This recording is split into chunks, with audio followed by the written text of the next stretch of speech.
Good morning. Good morning. Good morning. Thank you. Please.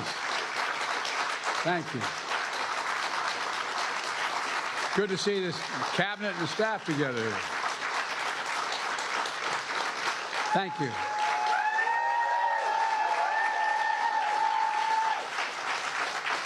Thank you, thank you, thank you. Please.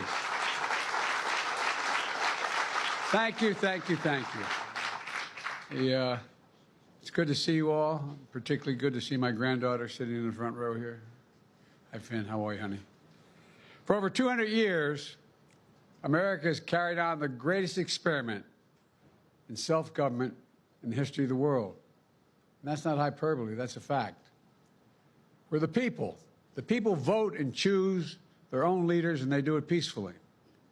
And we're in a democracy. The will of the people always prevails. Yesterday, I spoke with President-elect Trump to congratulate him on his victory. And I assured him that I'd direct my entire administration to work with his team to ensure a peaceful and orderly transition. That's what the American people deserve. Yesterday, I also spoke with Vice President Harris. She's been a partner and a public servant. She ran an inspiring campaign, and everyone got to see something that I learned early on to respect so much, her character. She has a backbone like a ramrod. She has great character, true character. She gave her whole heart and effort, and she and her entire team should be proud of the campaign they ran. You know, the struggle for the soul of America, since our very founding, has always been an ongoing debate and still vital today. I know for some people, it's a time for victory, to state the obvious. For others, it's a time of loss. Campaigns are contests of competing visions. The country chooses one or the other. We accept the choice the country made. I've said many times, you can't love your country only when you win.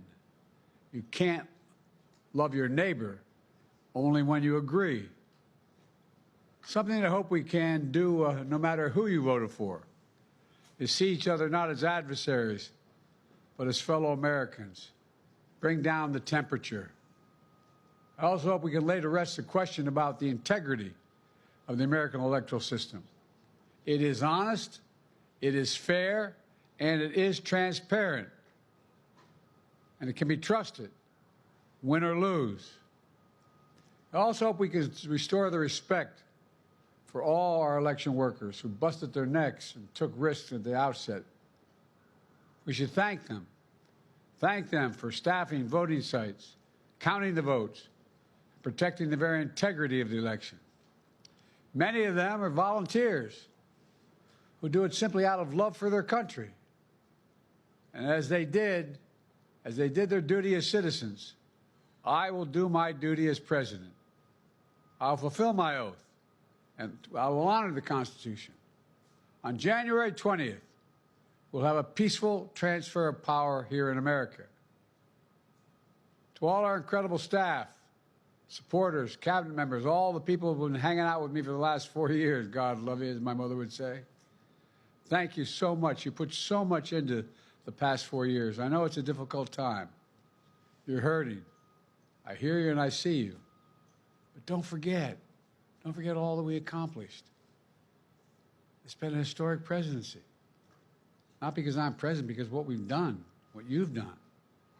A presidency for all Americans. Much of the work we've done is already being felt by the American people, but the vast majority of it will not be felt over the next 10 years. We have legislation we passed that's just only now just really kicking in. We're going to see over $1 trillion worth of infrastructure work done, changing people's lives in rural communities and communities that are in real difficulty because it takes time to get it done. And so much more it's going to take time, but it's there. The road ahead is clear, assuming we sustain it. There's so much we can get done. and will get done based on the way the legislation was passed. And it's truly historic. You know, we're leaving behind the strongest economy in the world. I know people are still hurting, but things are changing rapidly. Together, we've changed America for the better. Now we have 74 days to finish the term, our term. Let's make every day count. That's the responsibility we have to the American people. Look, folks, you all know it in your lives. Setbacks are unavoidable, but giving up is unforgivable. Setbacks are unavoidable, but giving up is unforgivable. We all get knocked down. But the measure of our character, as my dad would say, is how quickly we get back up. Remember, a defeat does not mean we are defeated. We lost this battle. The America of your dreams is calling for you to get back up. That's the story of America for over 240 years and counting. It's a story for all of us, not just some of us.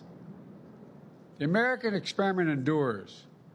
We're going to be okay, but we need to stay engaged. We need to keep going. And above all, we need to keep the faith. I'm so proud to have worked with all of you. I really mean it. I sincerely mean it. God bless you all. God bless America. And may God protect our troops. Thank you, thank you, thank you.